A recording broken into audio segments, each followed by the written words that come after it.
is your Wi-Fi slow, you might have unwanted users connected to it, and maybe even your neighbors. In this video I'll show you how to block them using your Excitel router settings. Step 1, log into your router. First open your browser and type 192.168.1 or 192.168.0.1.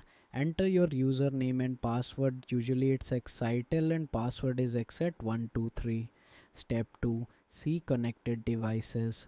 Now go to the status section. Here you select the suspicious device MAC address.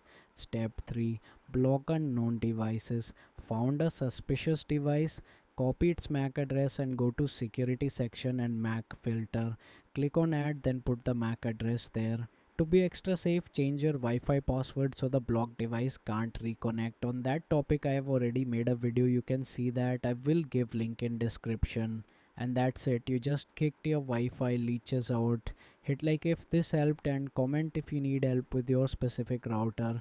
Subscribe for more Excitel tips.